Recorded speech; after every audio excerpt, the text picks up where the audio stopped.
Those have been huge shifts for me because I feel like I've got a much better work-life balance now in itself anyway. I've been able to kind of like see more friends that I've not seen for ages, go on dates and this, that and the other. So I feel like I'm living a bit more again. And obviously, as we discussed before, I've been able to go back to Ireland recently, which is great because I had a fair few days where I was doing like over 8,000 steps a day, which is like the last time I did 8,000 steps, which wasn't too long ago. I was wiped out for like a good day or two, and that didn't happen.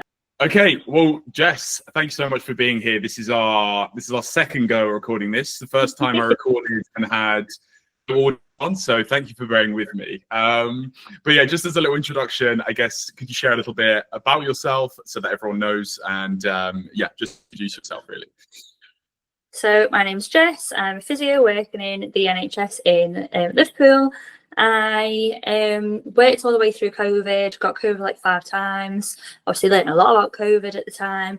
Unfortunately, the thing that kind of done me in was the COVID and flu vaccine a couple of years ago. My body did not like the combination of having both COVID and flu vaccines together. So yeah, I ended up being really poorly with like a high temperature for like over 4 months. And obviously all these mad like kind of like health things just going on one after the other. And you're like, oh my God, what is this? So yeah, that was a bit stressful at the time. Eventually got diagnosed with ME / long COVID because the consultant said at the time I could probably diagnose you with both, but I'll just go for ME because the services are better. So I was like, that's fine. So anyway, at the time I was looking into everything with ME. The downside of being a healthcare professional is kind of like, you know, a little bit about these conditions already anyway. So I was like, oh no, my life is over. And as soon as like you go on Google as well, it's all like 75% of people don't return back to like doing full-time work or full function after diagnosis. And you're like, great, this is fantastic. It's exactly what everybody wants to hear when they get a diagnosis. However, luckily, through speaking to people and kind of like speaking to friends and family, there's a few people that kind of like came out the woodwork and were like, oh, I've got ME. Or like my next door neighbour, for instance, she's got ME, but she's got like kids, works full time. So I was like, oh, okay, then well, you're doing pretty well. And then my other next door neighbour's best friend, she's got ME, has written a few books about her experience. And again, like she's kind of like doing a fair bit. So I was like, oh, well, there's a few people then that I know of that are actually like kind of living fairly like fulfilling lives that have got this condition that aren't correlating to what I'm reading from a stats perspective. So because I am, for want of a better word, intense / proactive, I did a lot of reading to try and like find contradictory evidence based on what Google was giving me to be like, right, well, what else can I find then? Because there's these people that I've found in reality that are doing better. Like, how did they do this? Like, what were they doing? Blah, blah, blah. And like, what other things can I find to kind of help? So there was a couple of courses that I went on. There was one particular course which was quite useful right at the very beginning. And then there was like a brain training course that I went on. And then they helped in the initial stages when I was returning back to full-time work. So it took me about 12 months, I'd say, to get back to like doing full-time work. And I'm quite lucky actually that my employer at the time and my manager, or my other manager at the time, was really helpful, kind of like being like, you know, you do like admin stuff today if you need to, so you're not having to go up onto the wards, because ward stuff as a physio is heavy work. Especially when you get people up post surgery, it's really hard work. Like I'd be standing people up and I'd be going, yeah, I can imagine. Very, very intense. Literally. So anyway, the job that I'm doing now is kind of like working in lots of different aspects. So I get to work with some people that are similar to me anyway, in the way that they might have like chronic fatigue, they might have fibromyalgia. So that has been really rewarding in itself anyway. Also gives me a really good excuse to kind of do that extra bit of reading and learning into the condition, which I find really helpful. Joined this group in, what was it, May, June-ish? I think it was June, yes, yeah. Yeah. And that was kind of more to give me that bit of an extra boost, really, because like I said, I'd learned like so much already anyway, and I was kind of like putting that into practice. And I'd had a bit of a setback in December, but then obviously things were getting better. So I was like, well, what else can I learn then to kind of continue this trajectory forward? Because I appreciate already as physio anyway that like progress is never linear, the same as anything. Do you know what I mean? Like if you kind of like measuring it from one day to day to day to day, like you're never going to be kind of like on just a diagonal line up. It's going to be a bit more of a swiggly line up. So it's just kind of like trying to find and access other tools to put into your toolbox, really, so that when you are having bad days, these are the things that you can do. When you're having good days, maybe these are ways that you can challenge it within kind of like a safe-ish way. Because the thing with increasing your capacity anyway is it's never necessarily always going to be like 100% safe, but it's more kind of knowing what you can do and then how you can then manage the symptoms after it anyway, which is what I'm and how you can graduate it, get up. And I guess just for context in terms of, so that people can understand, like, what were the, especially beforehand, what were the kind of main things that you were struggling with? Like, what were some of the real challenges that you were dealing with in terms of, you know, POTS and all of these kind of things? Yeah. So right at the very beginning, I had a real issue with temperature. So I had a consistent temperature, I would say, for a good like 3 or 4 months. Whenever I would go back to doing activity, so that kind of like would be like even doing like a couple of hours in work or whatever, my temperature would rise again. So that happened for a good like 6 to 8 months, which was exhausting itself anyway, because your body's kind of like constantly making you feel like you've got the flu. You know, and you're like, just calm down. So that combined with like POTS like symptoms, I didn't even know what POTS was right at the very beginning, to be honest with you. I just knew that my heart rate would go like horrendously high. I'd get really pale, then I'd be absolutely exhausted. I'd get post-exertional malaise. I didn't really have much understanding of kind of like how to not get post-exertional malaise, because sometimes you'd get it from just doing like incredibly basic things like walking down the stairs, for instance, and like you'd be absolutely shattered for like 10, 15, 20 minutes to maybe like an hour. So that in itself can be incredibly frustrating and mentally challenging, because that's something that a lot of people, especially like around about our age anyway, would massively take for granted, like getting that exhausted from just going down the stairs, going up the stairs. I'm quite lucky in the way that I've got like a toilet downstairs. So like on days that I wasn't in work, I would literally come downstairs once, I would stay downstairs for the rest of the day, and then I would only go upstairs and right at the end of the day. If there was anything else upstairs during the day, I'd be like, screw it, it can wait. Just so at least I could try and like manage the rest of my like symptoms throughout the day. I had a few issues with kind of like medication sensitivity, issues like kind of like IBS kind of things. What else? Kind of like food sensitivities as well. I can't have mushrooms anymore. I was veggie for a long time, and obviously a lot of veggie food is like mushroom based. The first time I had mushrooms, I thought I genuinely had food poisoning because I was so ill. Until like I literally gave like the food to my mum, being like, "This is really nice." However, I was so ill afterwards, and my mum's got like a stomach of steel. So it's like, if you get ill, then I know it's definitely food poisoning. But if you don't get ill, I know this is a me problem. And like she had it and was like, "Oh, that was really nice." I'm like, "I'm glad you enjoyed it. I can't have it anymore." Always depressing. And also I feel like often there are some very weird kind of things that pop up, aren't there? Like intolerances and all that kind of stuff is super strange. I guess then, because you, like we said, like we've been working together like 2 months now, and you're, like I said, you're so like super aware and so intrigued in all of the science and all of these different aspects, and you've obviously got a lot of experience with brain training, nervous system work, medications. You've been through the mill, right? You've done through all of these kind of things. You're very aware. What was it then that kind of made you think about joining On the Mend? Like, what was the thing, I guess, that led you towards that? So I think, like I said, the first course was helpful just for the initial stages. Then I did the brain retraining, which kind of like got me into a little bit more of kind of like how you can use your brain to work with you rather than against you. Because I think the more I learn about the brain, especially in these situations, is that your brain is trying to help you. It's just not doing it in a very helpful way for you to function. So it's kind of like, I always explain it to my patients as like, you've got your brain and you've got you as a person, then you've got like your body, and you both live inside the one body, and you both communicate in like 2 different ways. It's trying to understand how your brain is trying to communicate with you, but obviously it communicates in a completely different language, which is like sensations. So that was interesting. So basically the main reason why I chose On the Mend is because I've gotten so far with like returning back to work full time, had that bit of a setback in December. And I think because like I live alone, so it's not like I've got anybody else kind of like take up the slack from a bills perspective. I'd not long bought my house anyway, so I was like, I don't want to literally like I've just finished doing all this work on the house to then like not be able to live in my house anymore. So that in itself was like a big driving force, being like, I need to be in this house, because as much as I love my mum as well, I could not live with my mum in any way, shape or form. Because when I first got ill, she was like, oh, you can live with me, and I was like, no. I was like, no, love you, but no. So anyway, so I'd already learned all these other things, and I thought, well, to me, the more I can learn, the more then like the more tools I've got in my toolbox basically.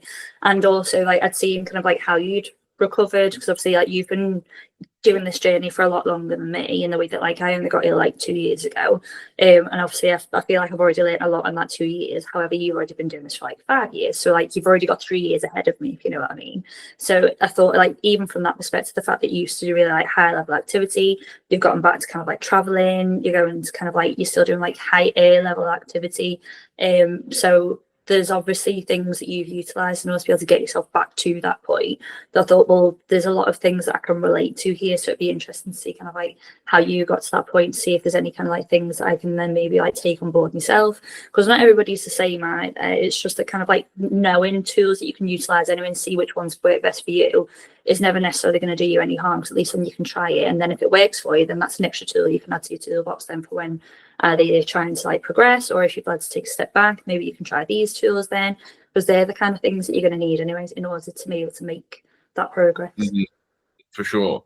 And I guess like in terms of the kind of tools and the aspects, because like you had like a very big toolbox kind of beforehand, like what has been the most useful, I guess, aspects so far, and the elements that have been the most helpful?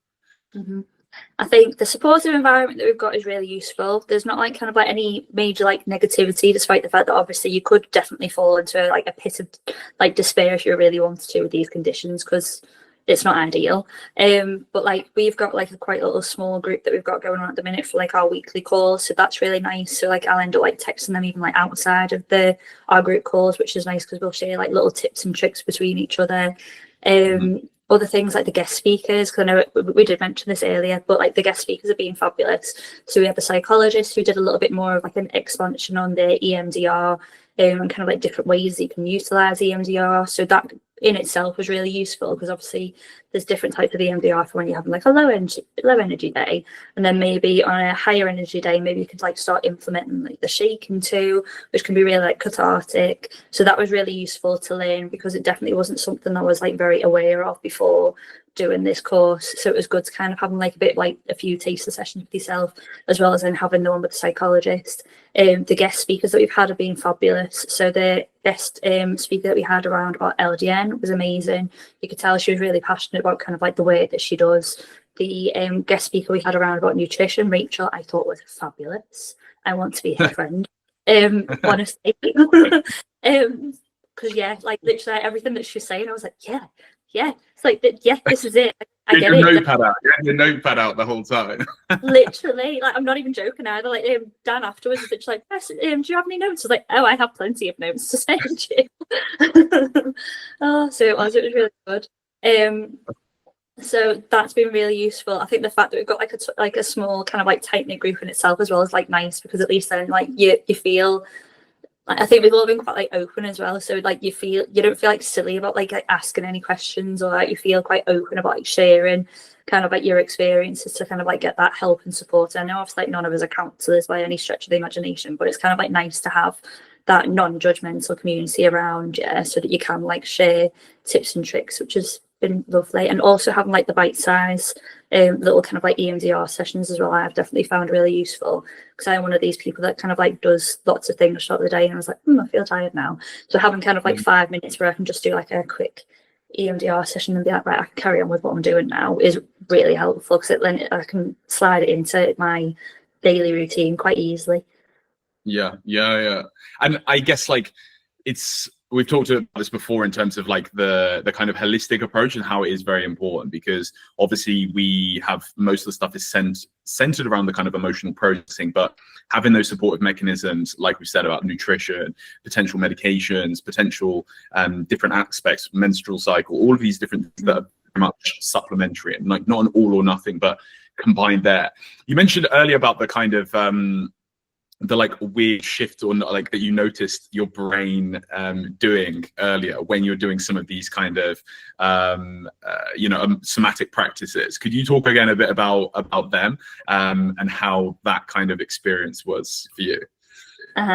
So when I first started doing the EMDR sessions, I know on one of the sessions you were talking about, like, can you see like an object? Like, what does it look like? What color is it? What shape is it? And it was crazy to me in the way that like, the only other experience I've had to anything like that has been like a sound bath. And like, it's crazy when you're asking the questions that all of a sudden like you start seeing something like really vividly to the point where it's like you feel like you could touch it and you're like, oh, that's really strange, because obviously I've not had anything like as vivid as that before. And then that would happen like a few times then afterwards. It wouldn't happen necessarily on like every kind of like session, but it would still happen like enough for you to be like, oh, this is interesting. So it's kind of like waking up different parts of your brain that you otherwise wouldn't necessarily know how to tap into.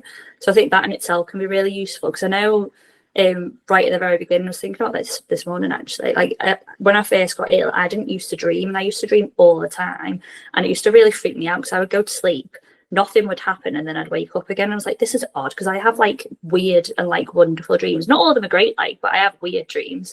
So the fact that they've just like completely disappeared for like 8 months was really odd. So then when they started coming back again, I was like, oh, maybe this is a sign like I'm actually making progress. And I know that's something that you mentioned anyway when we started doing the EMDR sessions, that you can end up with like some really like almost psychedelic dreams after doing the EMDR sessions, which is very true because they're very vivid and very kind of, oh, okay. Yeah. It's an interesting experience, because your brain's obviously processing whatever it's trying to process in a completely different way compared to what you used to. For sure, it's honestly fascinating. I know like the EMDR and the kind of bilateral inspired techniques were actually born out of this idea around rapid eye movement sleep. So obviously in REM sleep you have this rapid eye movement where you're bilaterally stimulated, and this triggers this processing mechanism. And it's fascinating that you're saying like, yeah, at the beginning of being ill you didn't have that, you had the blocker.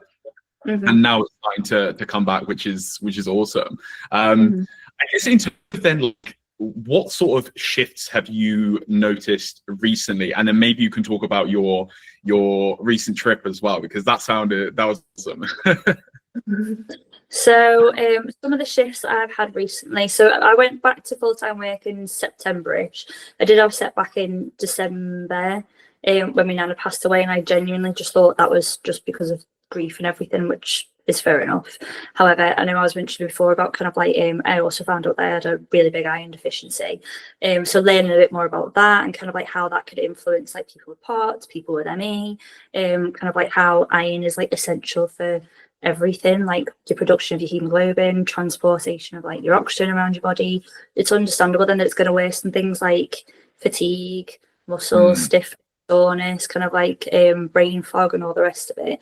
And because I work with a lot of people similar to ourselves as well, I found like there's a little bit of a what's the word called, kind of like a pattern arising, which is why I'm like, oh, so you've got low iron too, and so do you. So I'm hoping maybe I could explore that a little bit more and work, because that would be cool to at least gather that information to see whether I'm right or whether it's just I've been looking for it because whether I've been finding it because I've been looking for it, if you know what I mean. But just being able to kind of like go back into work and do things like outside of work too, because for ages whilst I was like doing full-time work, I couldn't do anything outside of work. So from a work-life balance point of view, it did not exist in any way, shape or form. I literally just go to work, come home, make my food, have a shower, go to bed. That was literally all I used to do. Whereas now I can like finish work, I can do a bit of food shopping if I want to, I can like hang out with friends or something after work, and then kind of like do my whole like chill out thing. So I still kind of like make sure I'm integrating me nervous system regulation techniques, but I've got more tools now in my toolbox. So like I was saying before about like having the 5-minute, 10-minute, 15-minute recordings that we can listen to, I can try and utilize them based on kind of like how much time I've got in the day, which is great. So those have been huge shifts for me, because I feel like I've got a much better work-life balance now in itself anyway. I've been able to kind of like see more friends that I've not seen for ages. go on dates and this, that, and the other. So I feel like I'm living a bit more again. And obviously, as we discussed before, I've been able to go back to Ireland recently, which is great because like most of my family's over in Ireland anyway. And one of the people who's in our little cohort recently went on holiday and also broke their leg. So I was like, if they can do it, surely I can do it too. Not the leg breaking part, not the leg breaking no, part. no. But if they can go on holiday and enjoy themselves with a broken leg, then I should be able to go on holiday and see my friends and family, and then like I'll still have a good time. So this should be reasonable. So I made some like contingency plans of having like a walking stick with a seat on, so at least I could still rest if I needed to, and bring in a wheelchair and things. So luckily I didn't need to really use the wheelchair much. I ended up losing the stick, which was delightful, which I'm assuming is because I didn't really feel like I needed it at the time. So it's kind of good and not good at the same time because I know I don't have the stick anymore. But I did loads. Like we went like on a boat and island tour. One of the islands that we went on was like ridiculously hilly, and you kind of like forget how hilly it is because obviously when you're well, I mean, it still would have been an effort when I was well anyway. However, like obviously it's a little bit more of an effort now, understandably. But my friend was getting just as tired as what I was, and I was like, I don't mean to sound horrible or anything. However, I'm really glad that you're struggling with this too, because it means that we're having like a similar kind of like level of fatigue from like the same things. So this is good. Managed to see like loads of friends and family whilst we were over there. Got to see somebody famous, made an absolute idiot myself. And then also kind of like did some whale watching and things. So like seeing the whales and the dolphins, having a little dip in like the water was just all very nice. And then managed to do a little bit of hike, which was the picture that I shared on the group. When I say a little bit of a hike, previous to obviously like this illness and things, it probably would have took me 10-15 minutes to climb from where the car park is to the lake. Took me about half an hour. However, again, my friends struggled at the same time as me, so I'm like, again, I'm glad it wasn't just me who was struggling up this hike, but we both survived to tell the tale. And I wasn't like, again, absolutely exhausted afterwards. I had a fair few days where I was doing like over 8,000 steps a day, which is like the last time I did 8,000 steps, which wasn't too long ago, I was wiped out for like a good day or two, and that didn't happen after this. So I had like 3 or 4 days of doing that, and I had like one day, say in the holiday, where I needed like a good rest. But other than that, I was kind of like mostly okay, and I was like, oh, this is amazing. So yeah, I'm really happy about that. It was good. It's amazing to hear. Like, and honestly, like I said to you earlier, like genuinely just like a testament as well to you and your like engagement and commitment, because like always like on the calls, you're always bringing such good energy, positive energy as well. Always taking notes, which is we love to hear as well. So yeah, I honestly, it's been such a pleasure, and you know, we're still such early doors as well, and I can't wait for the coming months. I guess like in terms of like a final thing, what would you kind of share for somebody who is either thinking of joining or just wanted a bit of hope as well? Like what would you share as a kind of message? My biggest things to share, and the things that I've liked most really about this group, is one, the positive and kind of like healing space that it is anyway. There's no kind of like judgments or anything like that. It's all just literally a space where you can kind of like share what's worked for you. People ask kind of like genuinely like quite deep questions around about kind of like relationships and things. So like that was one of the discussions that was on the kind of like general feed not too long ago, and again the person who posted on it got like some really good feedback, and also it was good to kind of see what other people's advice was around that as well anyway. I like the fact that none of this whole On the Mend group has been like about the hard sell. So one of the courses that I did, because it was incredibly expensive, and obviously at that point in time I didn't even know if I could go back to working full time, so like having to fork out like a lot of money every month for like a big chunk of time was a bit daunting, to be honest. And the feedback from them was like, oh well, do you not want to pay to go and get better? And I was like, of course I do, but this is a lot of money, and there's other things that I've got to think about to like live. So the fact that that is not like the ethos around here, I really appreciate, because I think when you've got a condition like this anyway, that definitely a lot of people that end up having these conditions, you're so hard on yourself as it is anyway, you don't then need somebody else to be like, oh, would you not pay for this to get better? And it's like, but I'm really trying. It's like I just like feel like I need somewhere to kind of like get the help and support that I need, really. And I feel like that's definitely been relevant and kind of like prevalent in this space. Also, like, again, as a testament to you, like, you've been very proactive around any feedback that we've given. So I know when we've talked about like menstrual health, women's health, and things like that, you've been very kind of like on board with like now getting this guest speaker that we're going to have coming up in a couple of weeks' time, which is amazing. Also kind of like getting your guest speakers involved anyway. Like I said, the guest speakers that we've had have been fantastic. So that in itself has been like worth its weight in gold as far as I'm concerned anyway, because it gives me more like food for thought and other things that like maybe I wouldn't have even thought of, or like areas that I wouldn't have even known about to then look into a bit more. And then also I like the small groups that we have. So like I said, the fact that we've only got like a little small group that we have most of our calls with on a weekly basis, we all kind of get to know each other quite well. So like we get to know each other's nuances, and it also means that we can like, so with a couple of people within the group, I'll speak to them like outside of like our calls and be like, oh, how are you getting on with this? Or how was this? Or how's your leg been after you broke your foot? Like, is there any advice you want? It's like, this is one of the perks of like having a physio in the group. Yeah. So, yeah, all helping each other. Yeah. exactly. No. Yeah, I think it's so important and so valuable, especially when you're doing quite intimate work like the somatic work and, you know, the EMDR style stuff. Like, it is important to have can't have that with like hundreds of people on the screen. Like, you need a kind of quite a safe space and a kind of a central space as well. And then I guess finally, like, because I know a lot of people watching this will be like suffering, a lot of people will be just struggling and be, you know, will be in the position that you were in, where you just like couldn't walk down the stairs, or you were stuck downstairs. What would be a kind of message of hope, I guess, that you would like to leave people with? My message of hope would be, it does get better.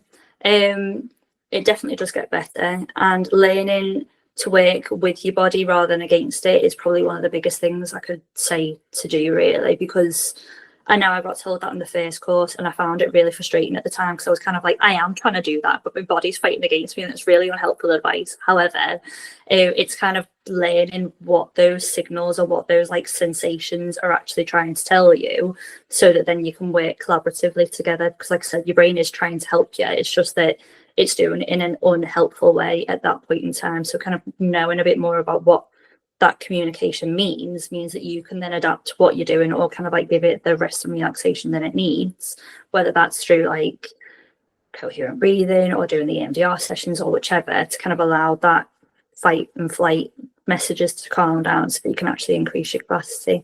So that would be my main thing to give to people, that as long as you kind of follow those rules, it will get better. For sure. Yeah, I think it's so important to try and, because it's difficult as well, like allowing that stuff to surface and allowing unpleasant sensations to sit there and be there and allow them to finish and complete is the whole essence of what we do. And it's really hard though. It's hard at first, like it takes time, because immediately you're like, oh my god, this horrible sensation, why is it here, what is it doing? And it's about little by little helping that to sit with and to finally complete. So I mean, Jess, thank you. Like I said, it's honestly been such a pleasure. Like, you're always such a shining light in the group. It's been a delightful few months, and cannot wait for the next however long. So thank you so much. I appreciate it. Thank you.